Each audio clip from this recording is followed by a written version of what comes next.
Mr. Sandman, bring me a dream. Make him the cutest that I've ever seen. Give him two lips like roses and clover. Then tell him that I always had a fascination for building things in my garage with my own hands.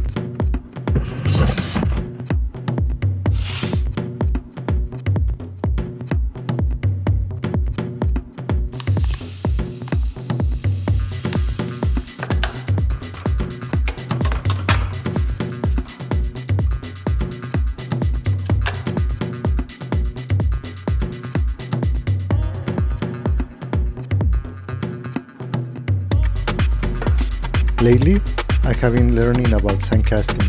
Little did I know, the real challenge was yet to come. First, I tried sodium silicate, a mixture that I made in my garage using baking soda, citric acid, and water.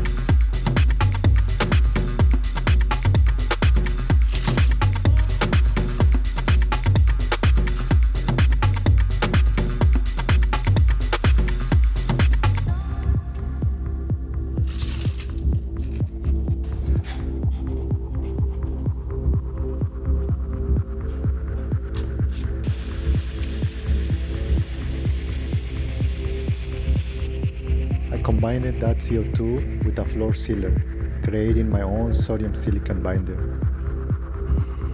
I mix the sodium silicate solution into the sand, keeping it under 6%, aiming for a solid mold.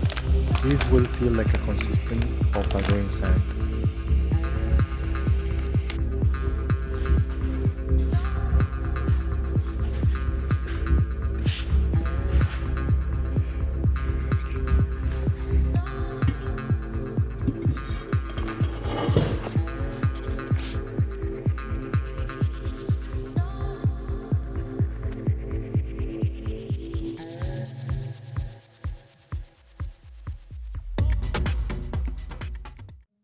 But like a tragic story, when I was about to pull the mold out of the kiln, it crashed. Oh no!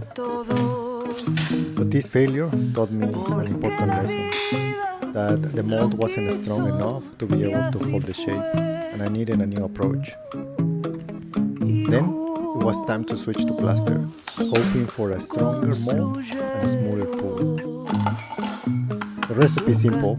I was able to mix 1 part sand and 1 part plaster and adding water until it was ready to fill my mold. I had a good feeling about this time as the plaster was setting. I felt hopeful. Hopefully it will hold.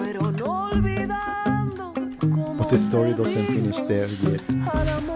When I thought that I had everything, my kiln broke. But fear no more. Actually, I found the part and the controller in the Facebook Marketplace. And in the same day, I was able to fix my kiln.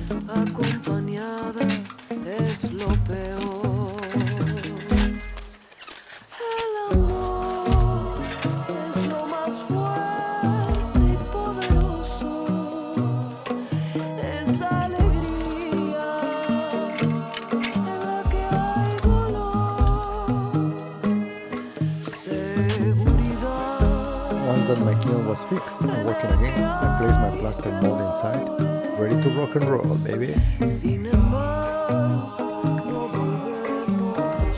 time when I poured the metal, it went very smooth, no surprises. It's always very exciting once the metal cools, then I dump the plaster into the water, letting it to dissolve away. Stir, dissolve with each whirl. The plaster melted away, revealing the metal beneath. Now with the plaster gone, it's time for us to be able to refine the part using the CNC.